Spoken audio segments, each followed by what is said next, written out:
बड़े jolly nature के हैं और बड़ी फैक्चुअल बातें करते हैं, वो हमारे साथ जुड़ रहे हैं, जिनका नाम है गुरमीत चड्ढा। उनसे ज़रा करते हैं बातचीत। गुरमीत जी, बहुत बहुत शुक्रिया, थैंक यू वेरी मच। बताइए सर, कहाँ से शुरू करें? अर्निंग से, मार्केट के मोमेंटम से, ग्लोबल से, कहाँ से चाहते हैं वहीं से शुरू करें, आपकी चॉइस है। थैंक यू मुझे बुलाने के लिए। नहीं, बाजार ने पिछले 2-3 हफ्ते में थोड़ा पॉजिटिवली सरप्राइज किया है। बहुत टाइम बाद 16-17 दिन तक हमने एफआईएस की बाइंग देखी। सिर्फ फ्राइडे को थोड़ा सा नेगेटिव था, कैश में 150 करोड़ के आसपास, बट काफी टाइम बाद हमने कंटिन्यूस 16-17 दिन बाइंग देखी। लगभग 26 अप्रैल से हमने ये थोड़ी बाइंग देखी। मुझे लगता है 2-3 चीजें प्ले आउट हो रही है। पहला, मुझे लगता है कि कहीं ना कहीं मार्केट ये फैक्टर इन कर रहा है कि डिसइंफ्लेशनरी ट्रेंड स्टार्ट हो गया।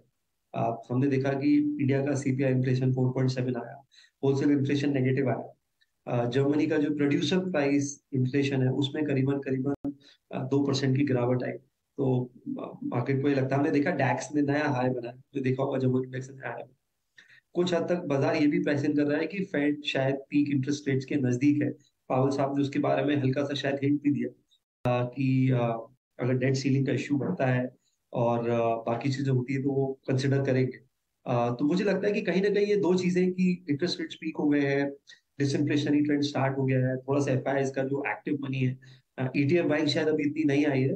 तो कहीं ना कहीं वो थोड़ा सा प्ले आउट हो रहा है। बट ये कहना कि सब कुछ ठीक हो गया है वो बिल्कुल सही नहीं होगा, क्योंकि हम अभी भी 20 टाइम्स हैं अर्निंग मल्टीपल के, तो अब चीप बिल्कुल नहीं है। तो अभी भी अगले कुछ समय के लिए आपका स्टॉक सिलेक्शन, आपका रिस्क मैनेजमेंट काफी रोबस्ट होना चाहिए।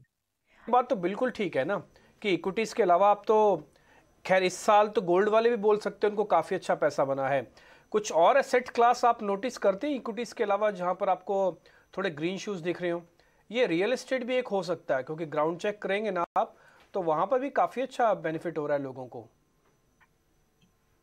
नहीं, आपने बिल्कुल ठीक बोला, और हम कई बार बायस हो जाते हैं, एसेट एलोकेशन पे ओवरऑल ध्यान नहीं देते हैं।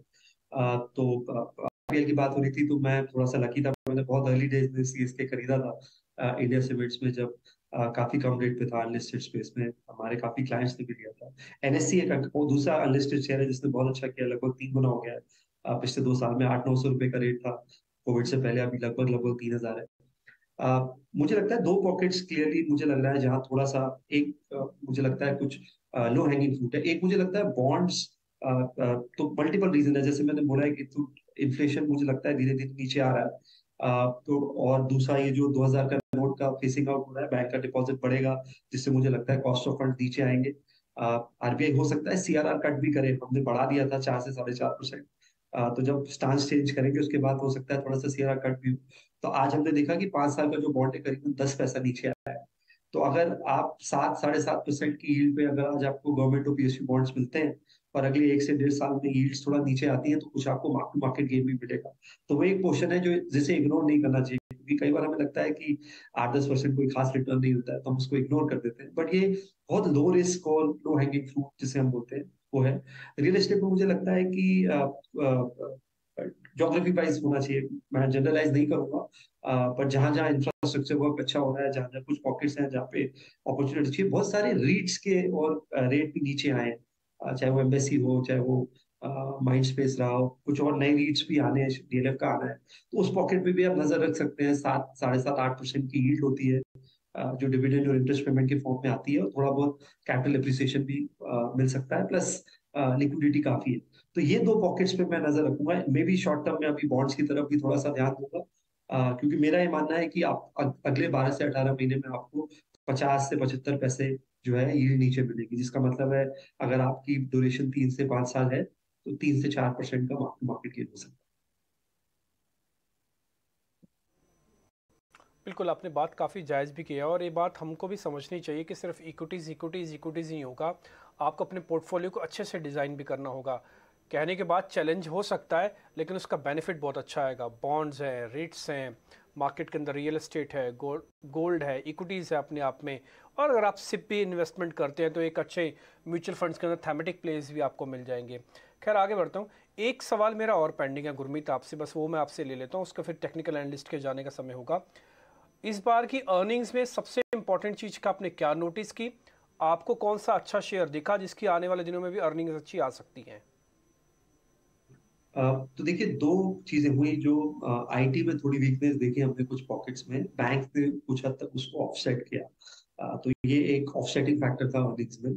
बहुत लोगों का ये कंसर्न है कि शायद अर्निंग्स पीक हो गया है बैंक पे, उतना मार्जिन नहीं आएगा। मैं थोड़ा सहमत नहीं हूँ, मुझे लगता है कुछ पॉकेट्स में अभी भी अर्निंग्स अच्छा आएगा।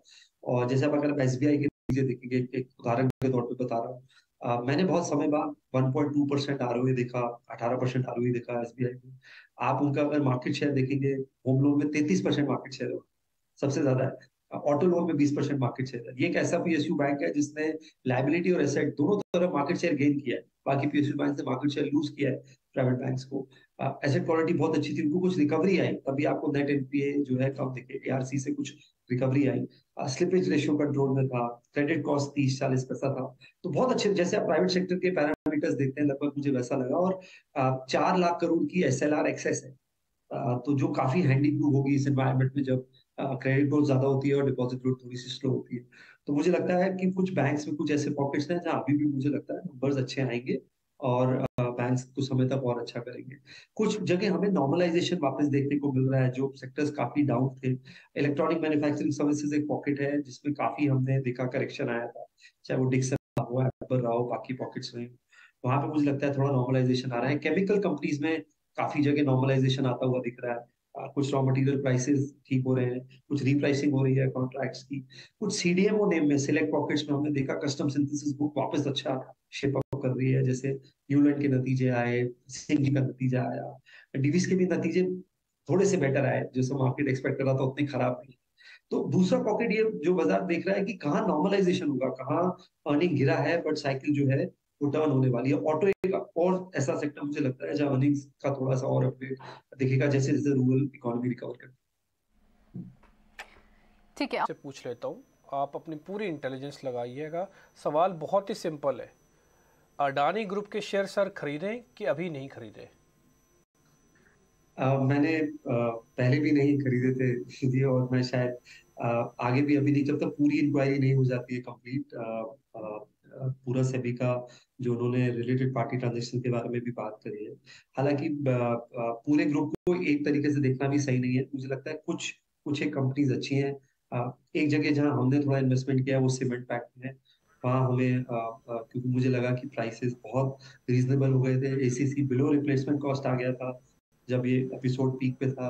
अम्बुजा भी लगभग 300 के लेवल पे आ गया था। तो क्योंकि हमारा बिल्डिंग मटेरियल को लेके बहुत कंस्ट्रक्टिव हुआ है, मेरी पहली नौकरी एसीसी सीमेंट में थी, तो आप शायद थोड़ा बायस भी बोल सकते हैं उसको लेके। तो हमें लगा कि अच्छी अच्छी कंपनी है, वेल रन कंपनी है, और गुरमीत, आपको एक ऐसा नहीं कोलैटरल। लगता कि जब तक जांच पूरी होगी और ये सारा मैटर सॉल्व होगा, ये तो वापस 4,000 का शो हो जाएगा शेयर? अभी तो कोर्ट में सिर्फ एक रिपोर्ट आई है जहाँ पे ये पता लगा है कि हाँ प्राइस मैनिपुलेशन नहीं है, तो 18% है। आज मेरे से पूछो ना, हमको तो ऐसा फील हो रहा है कि हमसे शेयर क्यों छूट गए। ऐसे कई ट्रेडर ऐसे होंगे जिनसे लगेगा कि हमसे शेयर छूट क्यों गए, हमारी आंखों के सामने रिपोर्ट आई और एक दिन नहीं, सुप्रीम कोर्ट ने 3-3 दिन इसकी सुनवाई की। ऐसा भी नहीं कि एक दिन में, 1 घंटे में हो गया सारा काम। नहीं, जहां पे देखिए हमारे स्टॉक जो फंडामेंटल हम इन्वेस्टिंग करते हैं, हम उसे कंट्रोल द कंट्रोलेबल्स बोलते हैं। जो फैक्टर्स आपके कंट्रोल में नहीं है उस पे नहीं जाना चाहिए। कुछ पढ़ रहा था, एक बहुत अच्छा नोट किसी का आया था, एक होता है फियर ऑफ मिसिंग आउट।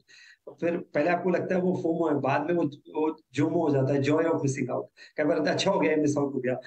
तो मुझे लगता है कि पूरा पूरा इस एपिसोड जहां भी रेगुलेटरी इशू है, issue related to corporate governance है, मैं नहीं बोल रहा हूँ कि कंपनीज में उनमें कोई कॉर्पोरेट गवर्नेंस है, बट इसको पूरा प्ले आउट होने देना चाहिए। और वैल्यूएशन में बहुत कंफर्ट नहीं है। जैसे मुझे लगता है अदानी पोर्ट्स अच्छी कंपनी है, अच्छा कैश टू जनरेशन है, सीमेंट पैक अच्छा है, पर अगर आप अदानी गैस देखेंगे, अदानी इवन एंटरप्राइज देखेंगे, वैल्यूएशन मल्टीपल्स जस्टिफाई नहीं करते हैं उसको इस प्राइस पे भी। तो उन पॉकेट से मैं दूर रहूंगा, इरिस्पेक्टिव की अभी उसका क्या एपिसोड चल रहा है। तो बाजार में और बहुत अच्छी अपॉर्चुनिटीज हैं, बहुत अच्छे अच्छे पॉकेट्स हैं जहाँ पे आपको अच्छा करेक्शन मिला है, अर्निंग ग्रोथ अच्छा है, अच्छी सिक्लिकल स्टोरी। आपने अभी अभी इलेक्ट्रॉनिक ईएमएस की बात करी, इलेक्ट्रॉनिक मैन्युफैक्चरिंग सर्विसेज मेरे हिसाब से बहुत बड़ी थीम है, पूरे डेकेड की थीम।